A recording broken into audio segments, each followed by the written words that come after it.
Kisahmuslim.com. Kisah penggugah jiwa. Peranan Khadijah saat Rasulullah menerima wahyu pertama. Setelah menerima wahyu pertama di Gua Hira, Rasulullah Shallallahu Alaihi Wasallam kembali ke rumah menemui istrinya Khadijah dalam keadaan ketakutan. Beliau duduk di sisi istrinya, lalu semakin merapat padanya. Sebagaimana disebutkan dalam satu riwayat, aku duduk di sisinya, kemudian bersandar padanya. Beliau ceritakan semua yang ia lihat dan alami.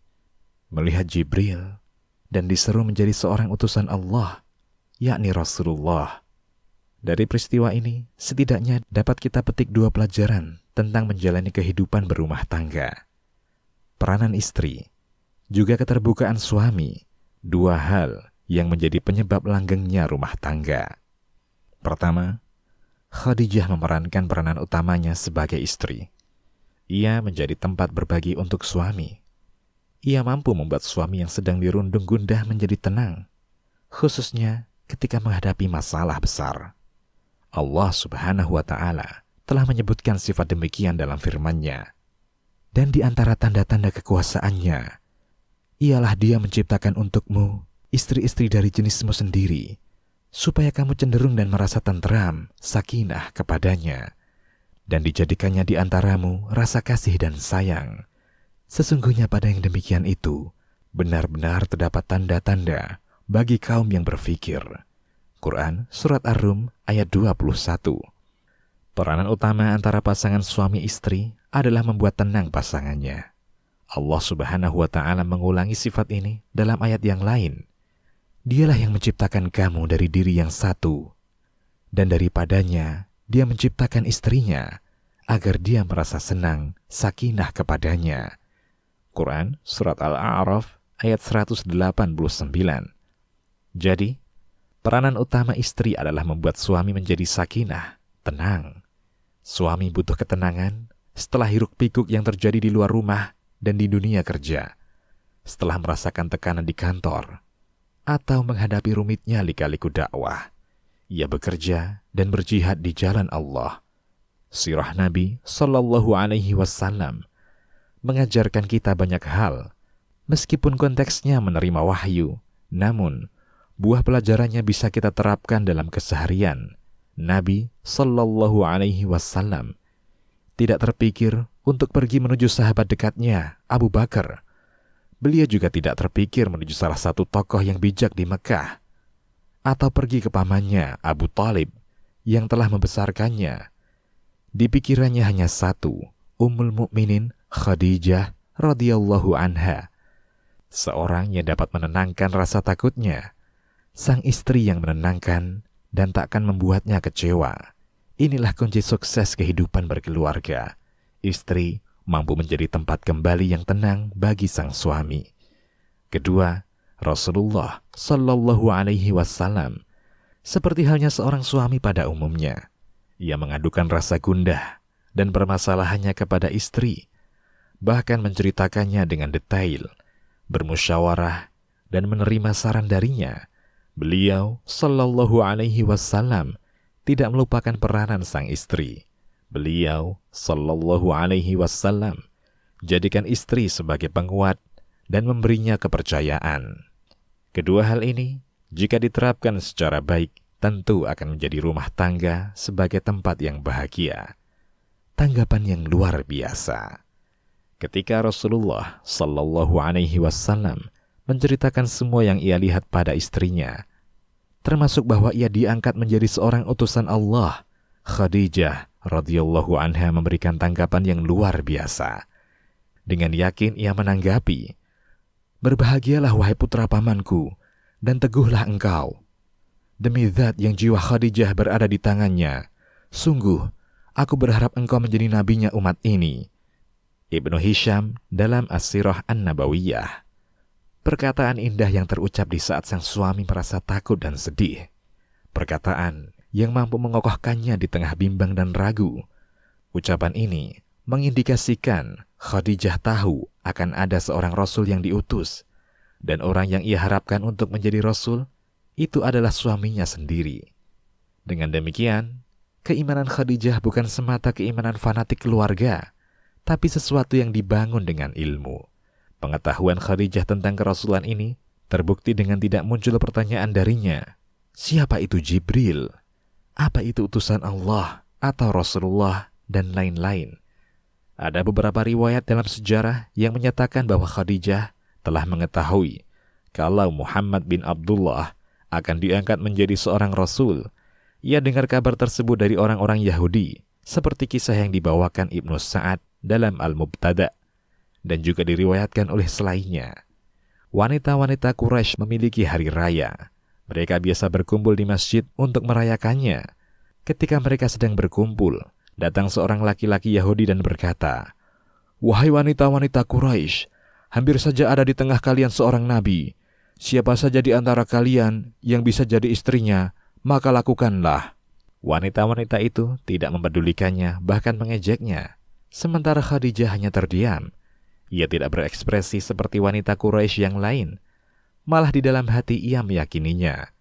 Ketika Maisarah mengabarkan tanda-tanda yang dia lihat, yakni saat bersafar dengan Muhammad, Khadijah mengatakan, "Jika yang dikatakan si Yahudi itu benar, maka inilah tandanya."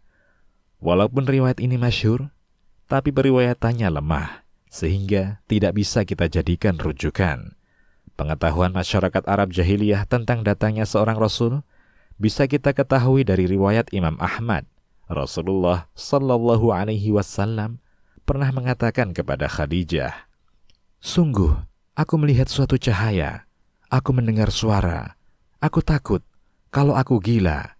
Khadijah menjawab, "Tidak mungkin Allah akan membuatmu demikian, wahai putra Abdullah."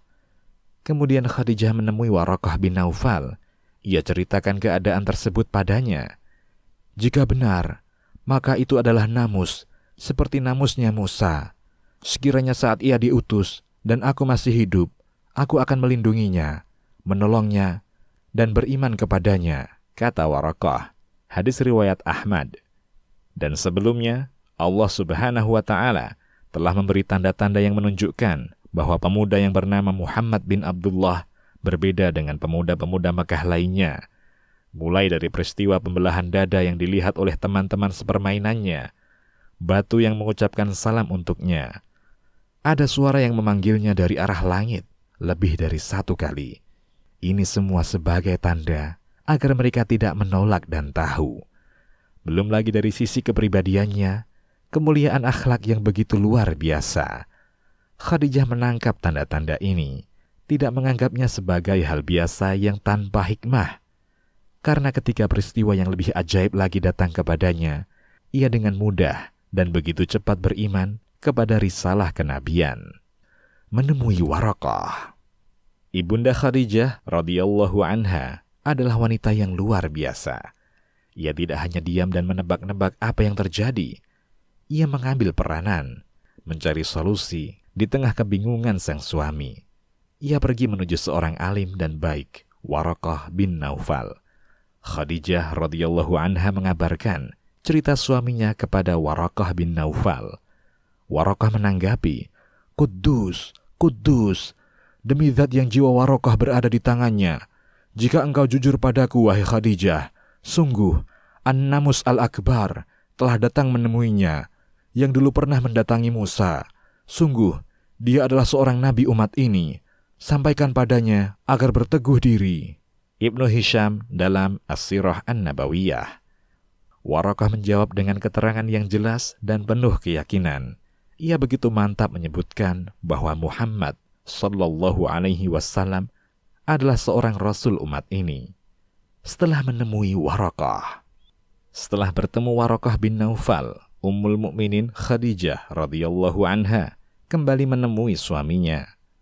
Ia menceritakan kepada suaminya apa yang dikatakan Waraqah tentang kejadian itu. Usai mendengarnya, Muhammad Sallallahu Alaihi Wasallam merasa suatu peristiwa besar yang begitu aneh dipikulkan di pundaknya. Walaupun sebelum peristiwa ini, beliau telah merasakan beberapa peristiwa aneh yang mengantarnya hingga tingkatan ini. Hal-hal aneh yang terjadi pada hidup Muhammad Sallallahu Alaihi Wasallam, seperti dibelah dadanya, Batu-batu mengucapkan salam untuknya. Mimpi yang jadi nyata.